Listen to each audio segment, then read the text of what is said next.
made any difference. Hello and welcome to Beecraft Live. Tonight's topic is the spring build-up. Apologies, we're a few minutes late. We've had some technical issues. We're joined by Richard tonight. We can hear him, but we can't see him. So you'll have to be patient with us. So we've got some of our usual panel. We're joined by Kevin from France, who will no doubt give us some tips of what the weather's like across the water as well. So would everyone like to say hello? And we'll get started. We'll delve straight into it because we've got quite a few questions, and give us an overview of what the spring has been like for you so far. So start with yourself, Kevin. Sure. Good evening, everybody. Here in southwest France, we've had two springs, effectively. February, I know it was warm in the UK and elsewhere, was very warm here. We effectively had late spring temperatures in the mid-20s for the latter half of February. And it was cold first couple of weeks, and it confused the bees. We'll be honest, they were up, out and about and flying, thinking spring has sprung. We had lots of winter jasmine, crocuses, and other flowers providing nectar and pollen flowering in mid and into late February. So as far as they were concerned, spring was here. Then it got colder again in March, as it quite often does, and the wind picked up. And only really in the last week have the temperatures been rising. So we're back up to late teens, early 20s again. So for us, February, March is actually more concerning than the winter. So spring for us is a bit stressful, early spring anyway, given the massive colony losses that we're experiencing in France last winter. I don't want to tempt fate, I'm touching everything made out of wood, did have a quick peak in our hives late February when it had been north of 20 degrees for over a week. And the ambient temperature was warm enough. Not a full inspection, just a quick peek. And we have all of them with laying queens and laying behaviour. And so we don't appear to have lost any, but we are still touching everything, as I said, made out of wood, and getting ready for the next steps into spring, which for us is around managing the feeding and insulation on and off the hives as we look at the weather forecast. And just trying to be very, very proactive, but more on that in a minute.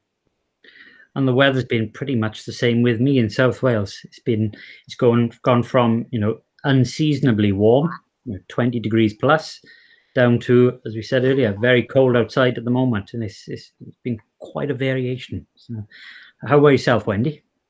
Pretty much the same as you, Rod. I think it's been pretty common all round. I think my main concern has been news that I've had from Scotland, which may be of interest. It went out in the Timely Reminder last week that although the temperatures in the daytime have been high, the bees have had to go at night because they're going back under below zero.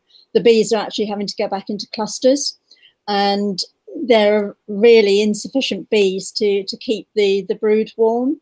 And Graham was, our Scottish rep, was actually warning that when you do your first full inspection in April, that you're likely to see some black larvae, obviously dead, black larvae. And he basically said that would be chilled brood from what's going on in the temperatures.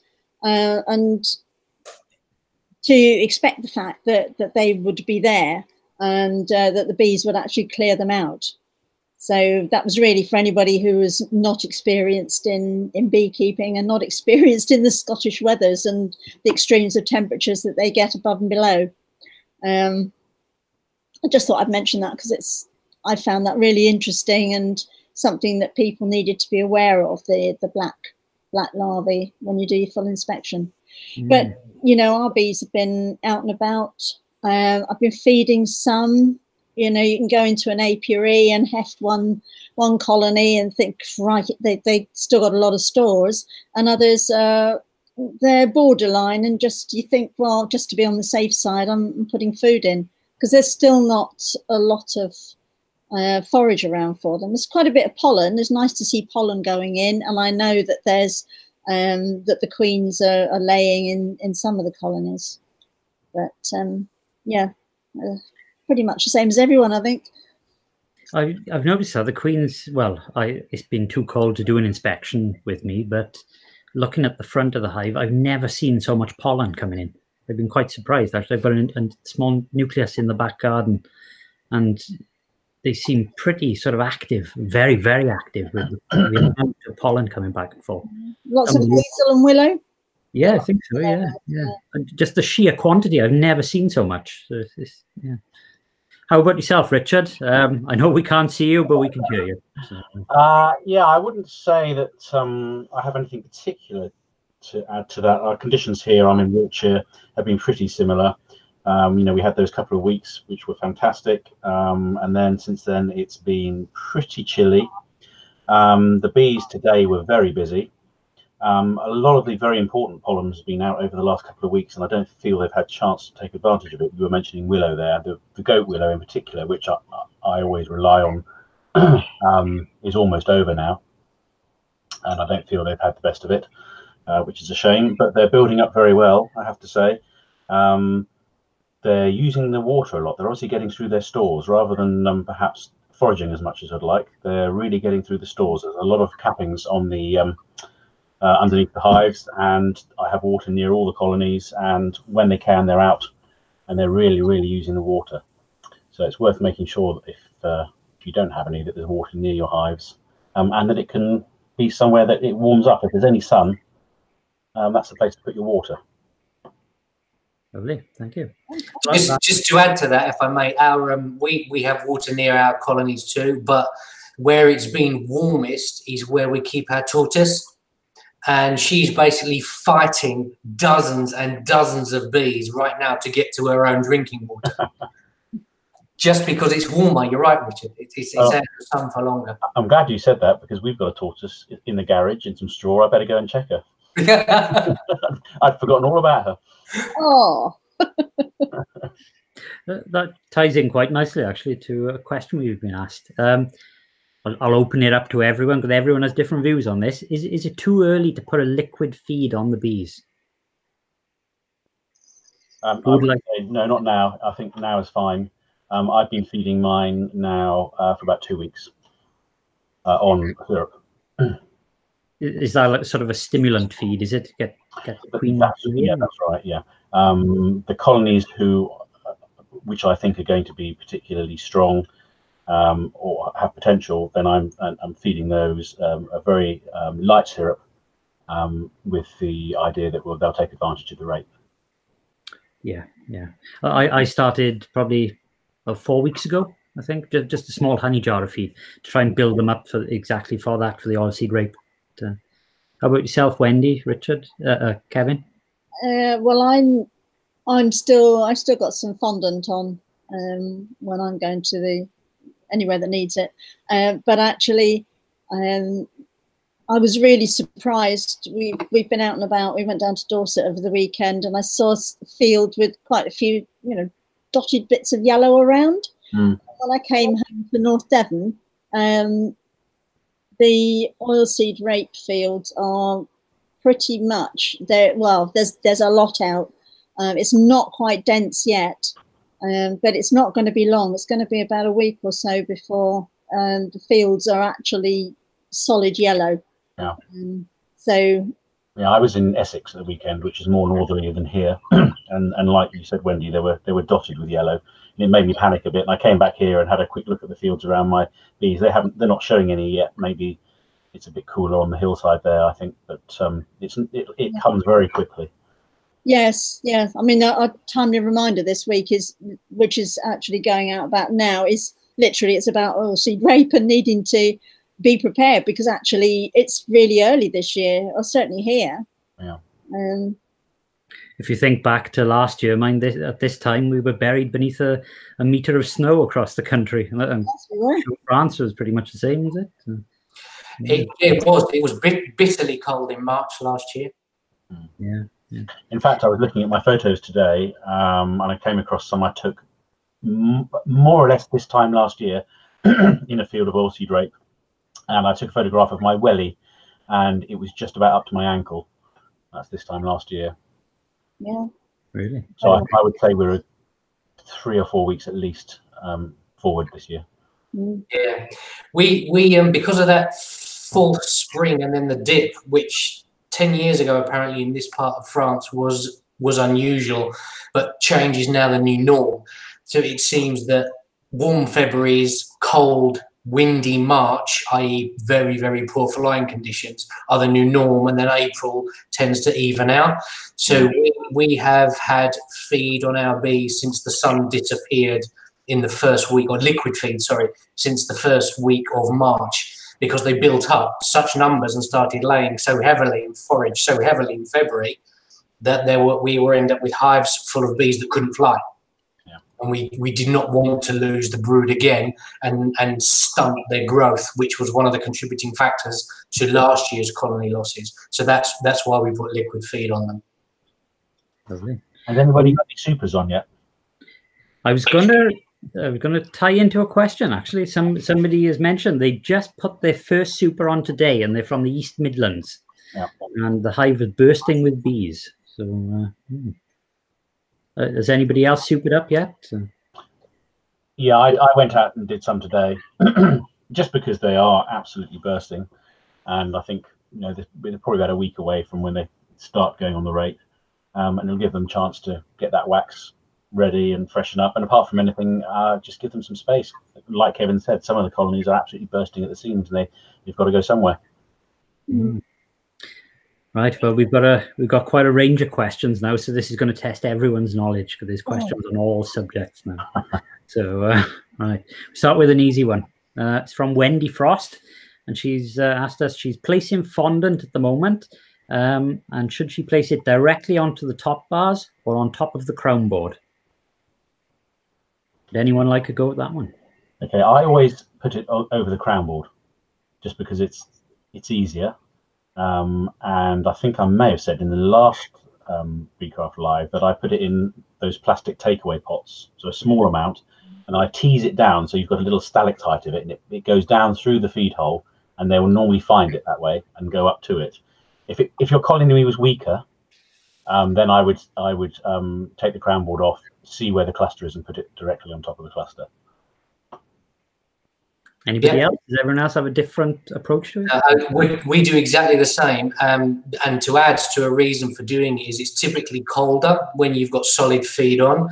So that the takeaway box inside an eek under the roof, but on top of the crown board, enables you to check whether they're actually taking that feed or not without opening the hive up. If you're putting it in underneath the crown board, you've got to open up the hive to replenish it. And if conditions don't allow that, obviously that's very tough to do. Yeah. And what I would normally do, again, just to add to what Kevin says, is I'll put one of those boxes on, and when I see that it's full of bees and they're working their way through the fondant, then I'll put one over the second hole, and then a few days later I can remove the first one and replace that. So you can swap them backwards and forwards, if you see what I mean. Yeah. But then on top of that, I'll put a layer of polystyrene, Celotex, or whatever insulation that I use. So you've got a fair amount of warmth trapped underneath the roof, which helps to keep the fondant soft. Yeah, absolutely. We put our insulation back on at the start of this week, because even though it's 20 degrees during the day, it's down to 1, 2, and 0 again overnight. And then when it's double figures overnight next week, the insulation will come back out. It's been paranoia, nationwide levels of paranoia here to try and prevent colony loss again. So that's what people are doing. It's everybody's glued to their weather app at the minute.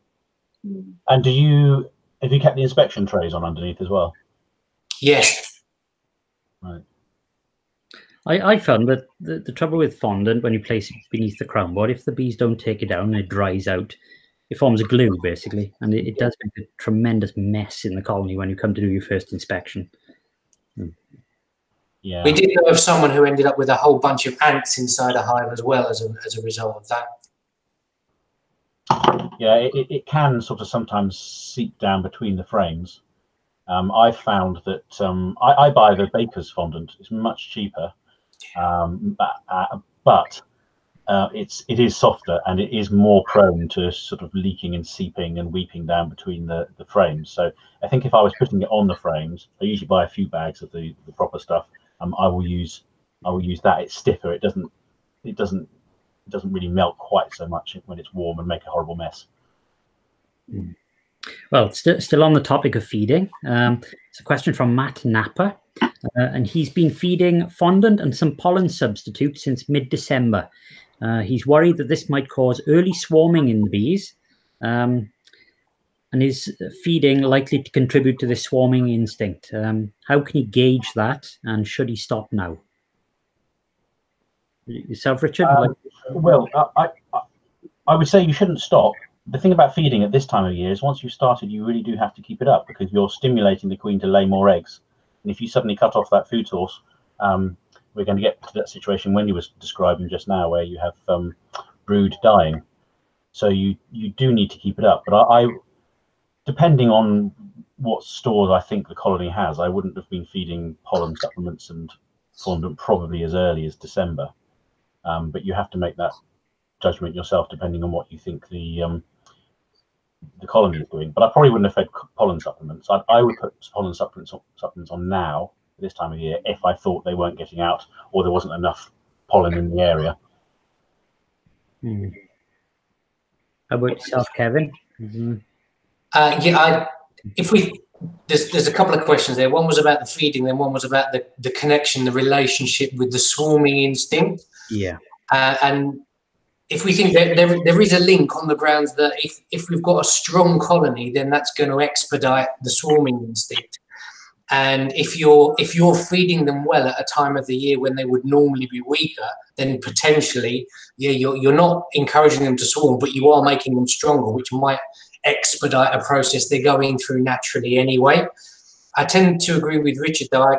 Pollen is, whilst it does have health enzymes in it, its key benefit for a colony is to feed young, is protein for muscle and strength development. So that's not usually something that we would supply unless the queen is in lay.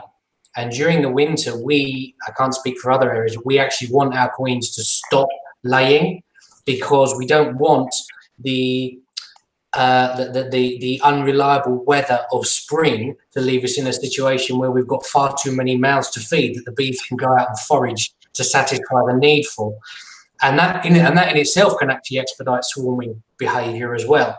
We know several people here who fed like crazy the previous winter because they were worried about losing a colony. Then we had rain for about 6 weeks, and 90% of the colonies they had in their apiary swarmed almost the next day. As soon as they had a dry day, they were out, because there were enough of them and they'd been fed the entire time, and there was no warning, no signs, obviously no inspections possible to assess queen cells. So off they went. So feeding doesn't necessarily, I don't think, drive a swarming instinct, but it can expedite an instinct that's triggered already. We did read some research at our bee club meeting just before Christmas. I forget who published it, but it was saying that there is a belief that a healthy colony going into a winter makes a decision that they're going to swarm before they're going into the winter. And so all the rest of the winter cluster is doing is just planning. And so you can't circumvent it. All the swarm management techniques we have tend to just offer us as beekeepers some delay so that we can come up with a plan B and do something about it. It's not something we can switch off, feeding or otherwise, I suspect. I mean, the swarming instinct is the survival of the species, isn't it? I mean, it's a natural reproductive, maintain the species instinct within them, because they obviously the queen takes some to create one colony but leaves behind another, so it's an expansion of the species, really. So that would be triggered at an earlier stage, I should think, if they've been feeding and they've got lots of bees in there. Although I have to say, last year we had a colony with a lot of bees in that didn't swarm, showed no swarming instincts at all. But we had other colonies another colony that was smaller, and that one swarmed. So, the size of the colony doesn't always indicate that they're actually going to swarm. The bees always have a mind of their own. Oh, Don't read the same books as we do. I was wondering if, last year was exceptionally warm. We had well-mated queens, very strong hives going into the winter. Will we be seeing, particularly in the UK, early swarms this year? What do you think? As ever, from my perspective, it depends on the other factors. So that drive swarming. So the weather and how that is affecting the forage, the amount of forage, access to forage, the level of pesticides on that forage. Is it commercially produced plant? Is it just a fantastically floribund set of back gardens somewhere or window boxes somewhere? And are the conditions right all round in the round? Because we know it's not just one trigger for swarming. So potentially, I suppose that's a tick in one box, isn't it? Yes, the colonies were a lot stronger going through the winter. So that's the first big tick. So looking forward in the UK to your weather forecasts for late March into April, are you seeing more sunshine than not? If you are, and the temperatures are late teens, and then you're looking at your window and seeing grapeseed coming out early, that you're ticking more and more boxes that says, start to pay attention. Well, that's sort of what it's looking like in a way. It's getting milder. The oilseed rape is probably a week away from flowering, so interesting. Keep an eye out. We'll let you know. So. Well, the biggest problems I have with swarming and oilseed rape is when we get that week of poor weather in the middle of the oilseed rape. Yeah. So that's for me, that's the trigger, and I have to cancel everything and make sure that on the first warm day we have that I can inspect them. I will do. A week of cold weather in the middle of oilseed rape guarantees for me swarming. All right. Well, still on the topic of feeding. Roger has given us a little précis of his bees. He said that the bees are very active. They cover in 8 to 9 seams, but there's very little forage. So he's been feeding fondant, placing it on the top bars, but he's worried that the bees would run out of space for the queen to lay, and the weather is very changeable. So he's asked, can it ever be too early to put on a super, and what are the risks being taken in doing so? So is it too early to super up? Well, the first part of that question is whether or not there is space for the queen to lay. If there's no space for the queen to lay, it will be because there's stores in the frames, and if there's stores in the frames, he doesn't need to be feeding. So I think that is something to consider. And the question about supers, if you've got that many bees in your colony at this time of year, then I would get the super on. I would still have some insulation over the top of there because you've got a lot of brood in there, and as soon as you put a super on, you're going to be increasing the size of the brood box, and you have a potential for all that brood getting chillier. Would you put a queen excluder on then, or not? I would. I do, because it just causes such problems when a queen gets up into the super. I've spoken to a lot of people who don't bother with queen excluders and say that the queen will stick to the brood box if there's enough room in the brood box. But in my experience, if they can go up, they do go up. Yeah. And it's a real nuisance when they do. Yeah. And in this instance, it's not really a problem. One reason why you wouldn't put a queen excluder on a super if you had it on over the winter, of course, is if the bees go up to find, if the workers go up to find food, and the queen can't get up there. But that's not the problem now. If you've got a super and there are no stores in it, you just want them to start working in that super. They may move any stores that are down in the box up into the super to make more room for the queen to lay. Lovely.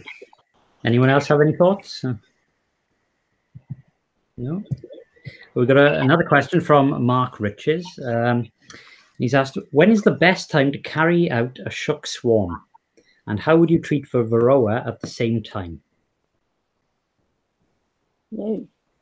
That was a very casual sort of grunt then, Wendy. I like that. There's a couple of questions in there. And the shook swarm is not something that we do.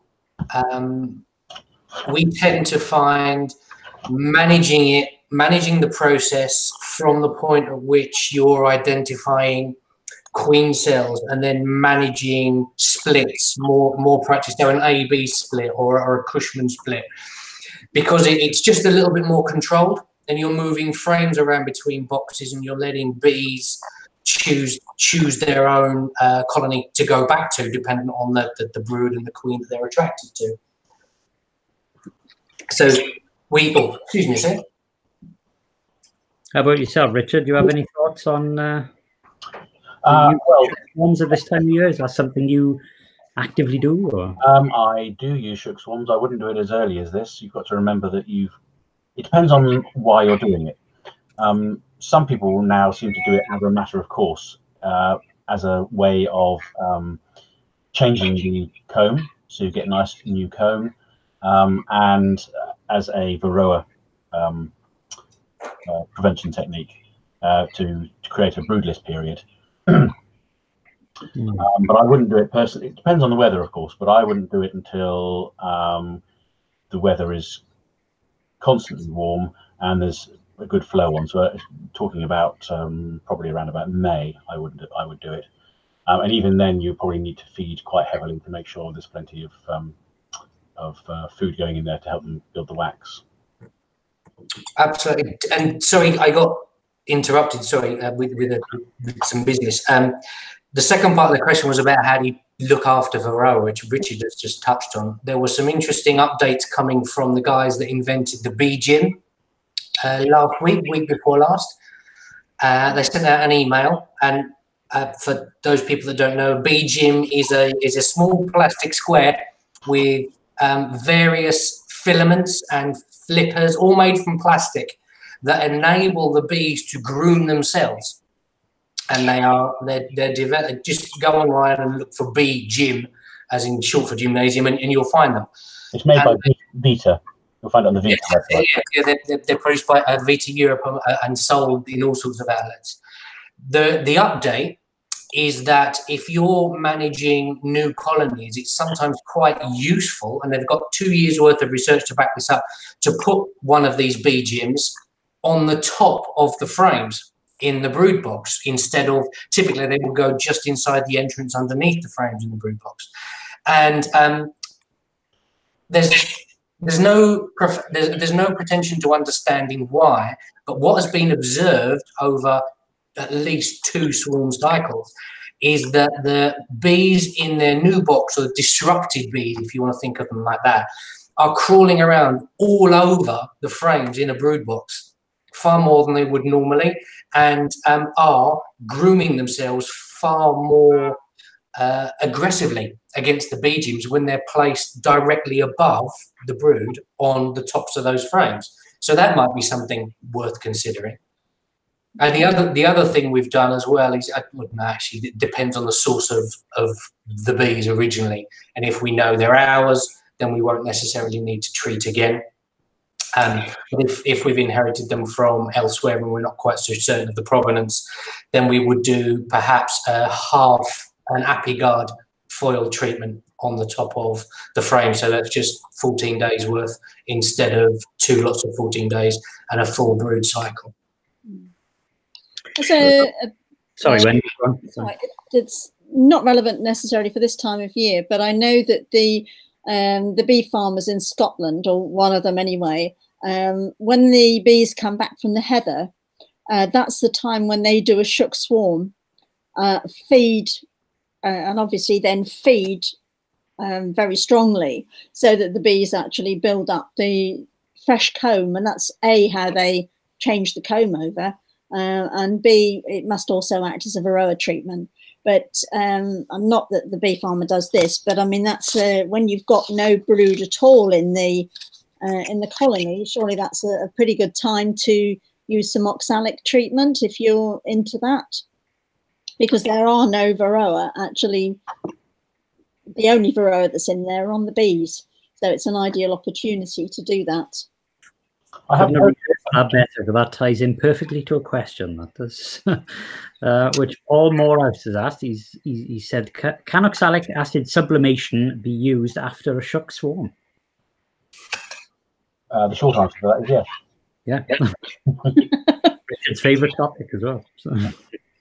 Although I might throw a bit. I know I'm committing BBKA treatment by calendar heresy, but we can't help but answer a question with a question. Do the bees need treating? Yeah, absolutely. Yeah. Treat if they need treating, not just because it's April the this or September the that.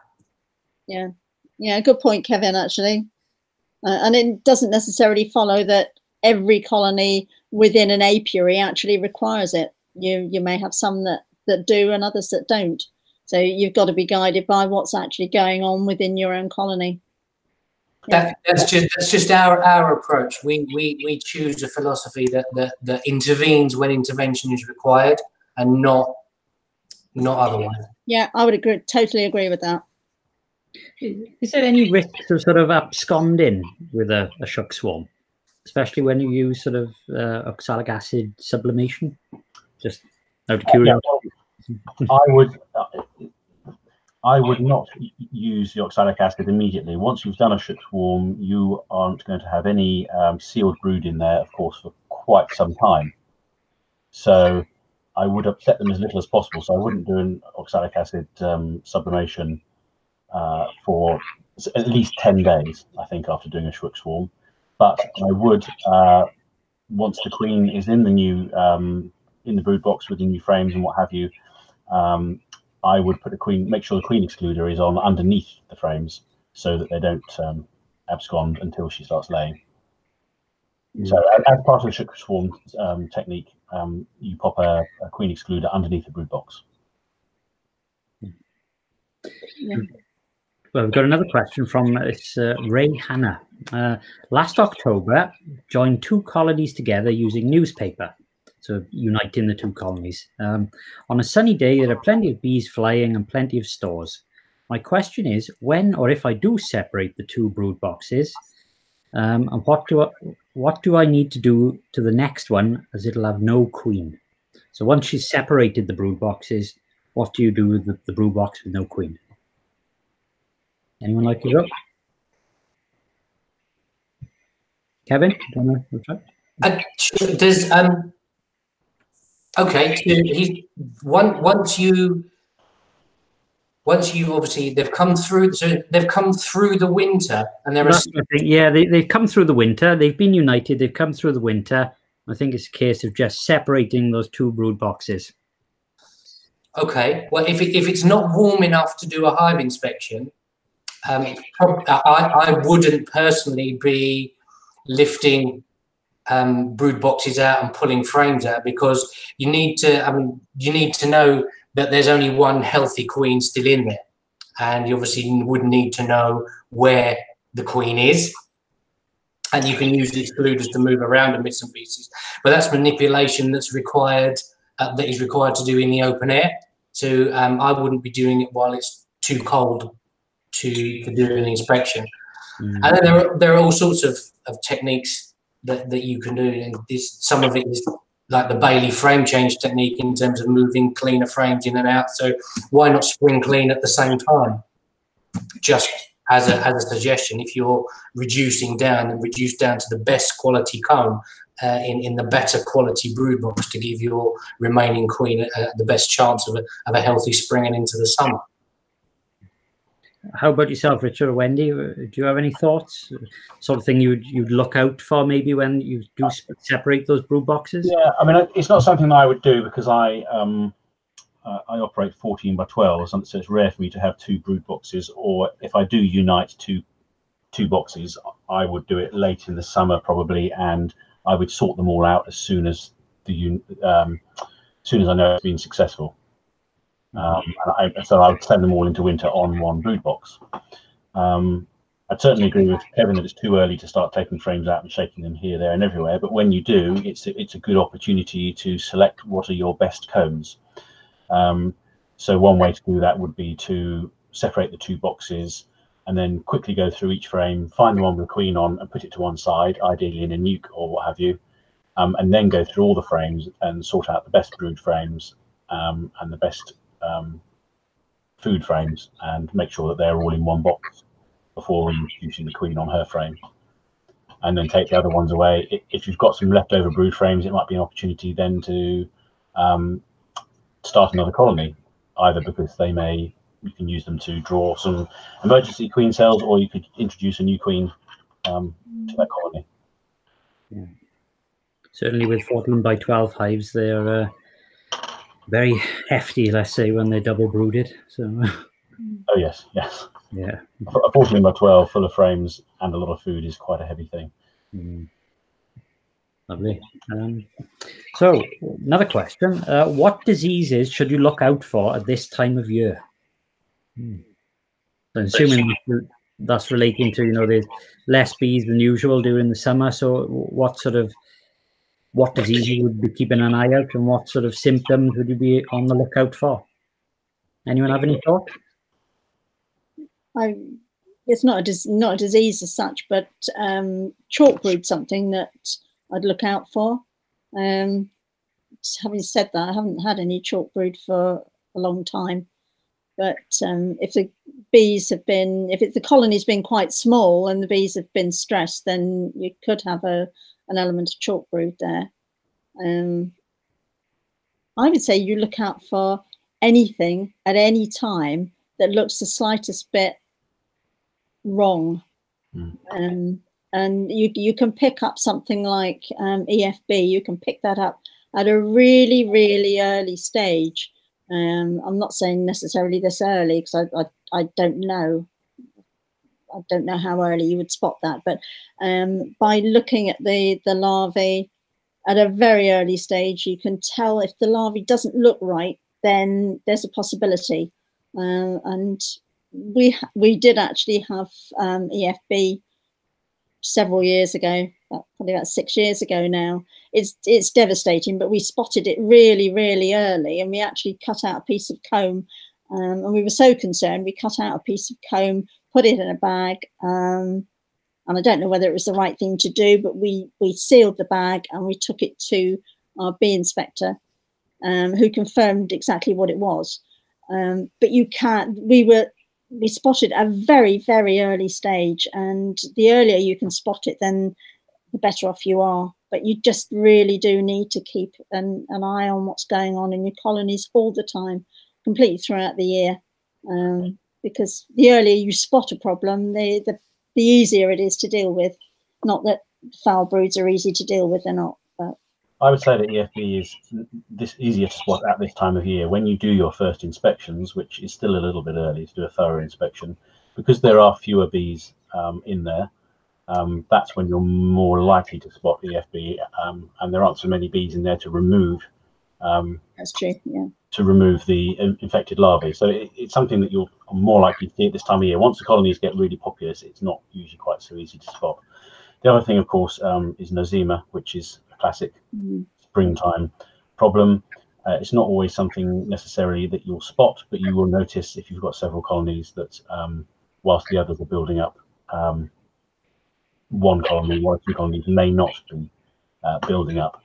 One sign possibly is yellow splattering on the frames or on the outside of the hive. That's not necessarily nosema, but it might give you a reason to stop and have a closer look. But the classic thing with nosema is just a colony which just hasn't got any oomph. We all know what it's like at this time of year when you open a colony and it's really going for it. There's pollen coming in and there's lots of bees, and you can really tell it's in a healthy state. If you've got a colony that isn't like that, then suspect nosema. Chalk brood, like you said, Wendy, chalk brood this time of year is something that this time of year is when you're most likely to spot it. But usually it's something that happens in very low numbers, and it will be gone within a few weeks or a month, and you may not see it again. If it persists and you find a lot of them, then that's when you've got a problem with it. And the usual suggestion is to requeen. How about yourself, Kevin? Out of interest, what are the Asian hornets doing at this time of year? Are you looking out for early queens? Or? Yes is the answer. Can I just add something to what Richard said before? Yes, if that's okay. Nosema, yes, there is a second strain, as we understand it, that's been discovered and studied right now, which doesn't have the gastrointestinal external symptoms. But you do see a slowdown in the rate of colony buildup, which is the other key symptom of Nosema. So that's something we're all going to have to be watching out for, I think, this year. But the other gastrointestinal issue for us is potentially dysentery. And the wetter the spring and the healthier the colony going into the winter, the more likely the inside of that hive is a cracking place for bacteria to develop and spread, and similarly to the viruses. And so the minute they go out, what we tend to do before we go into the winter, just a simple job is clean off all of the landing boards, so that when the bees are coming out, you get a sense of, are they making those telltale yellow stains from a gastrointestinal problem on the landing board? Are they not even getting out to before they're causing a problem? And it's quite a simple but quick way of spotting symptoms that there's a problem inside the hive. I think good apiary hygiene is a way of heading off some of those issues at the past. But yes, Asian hornets, to answer your question, now is the time of the year where the queens, the overwintered queens, are coming out, and they are seeking to feed themselves up first and foremost. So they are going on a carb load effectively right now. Anything that's nectar heavy is a target for the queen Asian hornets. This is the time where they are building themselves up, and then they will go and they will make a small nursery nest, if you like, and it will be somewhere out of the way, somewhere secluded. It never gets any bigger really than a grapefruit. And she will be laying one egg at a time, feeding and hatching one larvae at a time. And then that hatched larvae will help her and share some of the workload. And it grows until there's enough of a critical mass that they'll then leave and make one of those gigantic rugby ball shaped nests up in a tree somewhere. So right now, any queen we can catch is a nest that won't be created later on in the year. So our queen traps are all out. Our hornet traps are all out. Here's one I made earlier, Blue Peter, Riley. Blue Peter, yeah. Now this is basically a box that has walls at either end and a roof made from old bits of queen excluder. And it's deliberate so we can avoid accidentally capturing our bees and wasps and anything smaller than a hornet. They can get out of the box. Inside the box are two wire mesh cones. You can see they're made so they are wide at an entrance. Imagine a funnel, and narrow at the closure on the inside of the box, about 7 or 8 millimeters, something like that at the narrow end here. And they're just wire mesh. And inside the box on the bottom goes a bait. And right now, as we said, it's a carbohydrate heavy bait. And you can buy lures for the Asian hornets, but they don't really work anecdotally any better than anything that the beekeepers are trying here, which is lovingly called the brown beer mix. And it is basically dark beer, splash of vinegar, because the bitterness of the vinegar deters your bees from going for the sweetness of the alcohol in the beer, and some sweetening agent. So some people use cassis because it's readily available here. You can use honey, thick sugar syrup, mix it all in, and it goes in the bottom of the trap in a ramekin or a small dish. Roof goes back on, and then the whole thing goes into the places or near the places where Asian hornet queens are either likely to have overwintered or are likely to be heading straight towards, because there's lots of nectar available. So we have, for example, one of these or some of these around our woodshed, because Asiatic hornet queens like to bury into logs and dead wood to overwinter. And so we want the first nice thing they can smell when they come out of there to be our trap. And then we've also put a couple around our camellia bushes, which are all in full flower at the minute and covered in bumblebees and honeybees, because of the nectar flow. So that's what we're doing, trying to catch them before they give us a considerably larger issue later on in the year. And it's something we need to be very aware of in the UK as well in the spring. Yeah. I'm sure Wendy will be hot on the case with your timely reminders, reminding everyone to keep an eye out and yes, any updates as they come. Definitely. I'll we've got the Asian Hornet update on the homepage of the website, so I'll be putting some bits up there, particularly the content of your that you've just described, and also a link to this. I made a note of the approximate time for people to have a look and have a look at your new design of box. I think that's because obviously that's not to go underneath the colony. It's not to go underneath the hive. It's to put wherever you think they're likely to be. But right now, yes. Yeah. Would you use that later on underneath the colony, underneath the hive? If the hornet, our plan this year and the thinking here generally has evolved that if a beekeeper can try and trap the hornets before the hornets discover your hives, then you're doing a better job. So there are 3 phases of trapping throughout the year. I know we're talking about spring now, but right now, all we're trying to do is catch queens. Yeah. Queens right now are solitary. So they are not going to predate on a beehive because there's only one of them and they represent the entire future of their nest, or their future nest has yet to be built. So it's believed and observed that they just don't want to put themselves at that much risk. Right. Yeah. So they will stick to easier things to feed on during the course of the spring. Right.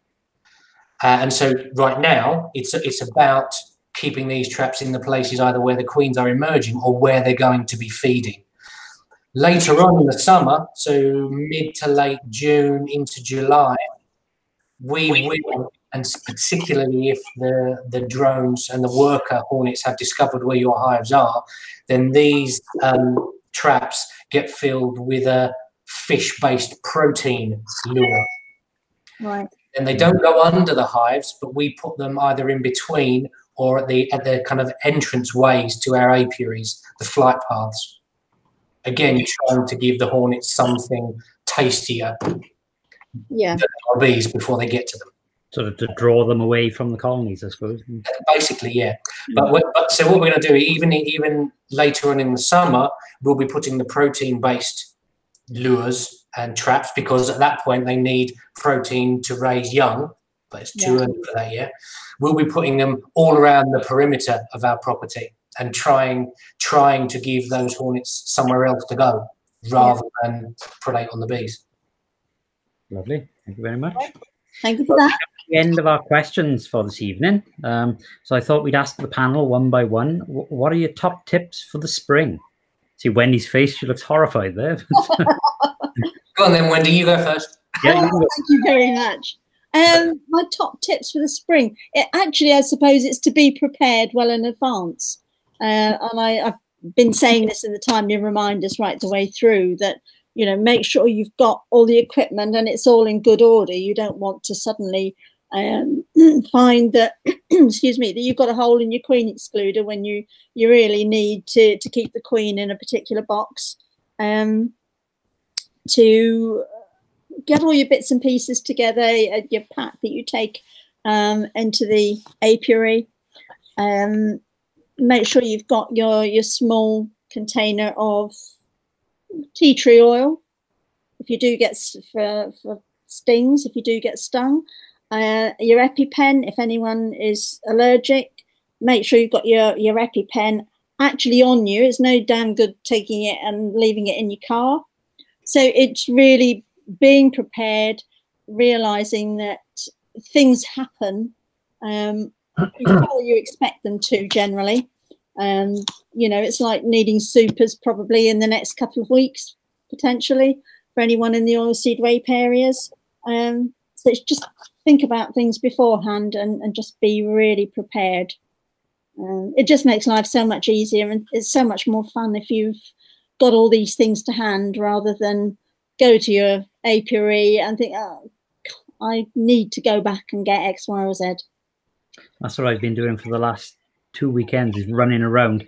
I promised myself I'd be prepared over the winter and clean everything up. I've left it to the last minute. Well, I've been reminding you for weeks and weeks in your timely reminders, Rodri. How about yourself, Richard? What are your top tips for the spring? Okay. So my top tip, well, there's two parts to it. The first part is planning.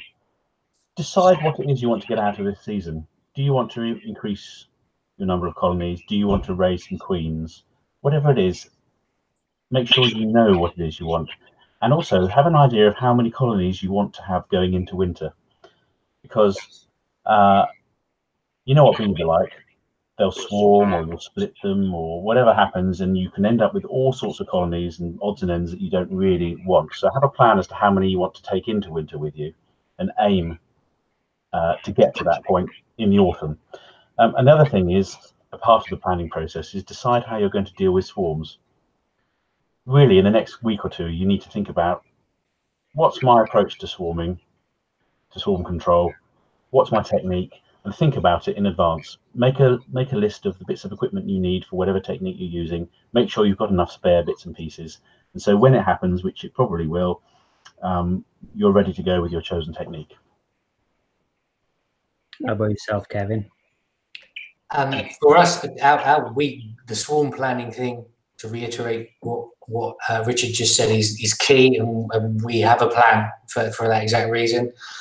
I would add, pay attention to the weather forecast, because so much of what is going to happen, whether it be swarming, whether it be related to swarming, whether it be health inspections, whether it be bee inspection, and again, no disrespect meant to the renowned authors of various textbooks, but the bees don't care what the date says on the calendar. The weather and their environmental factors drive their behaviour.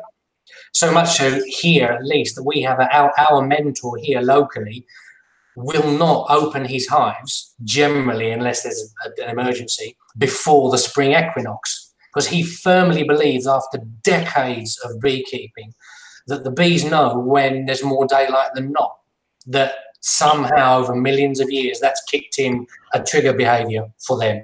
And similarly, he doesn't open his hives after the autumn equinox either, because there are fewer hours of daylight than hours of darkness. So pay attention to the climate, to the weather, because that will underpin a lot of A, what's going on in your hive, B, what your bees are planning to do, and C, what you can actually do about it, and when, if anything. Lovely. No, thank you very much.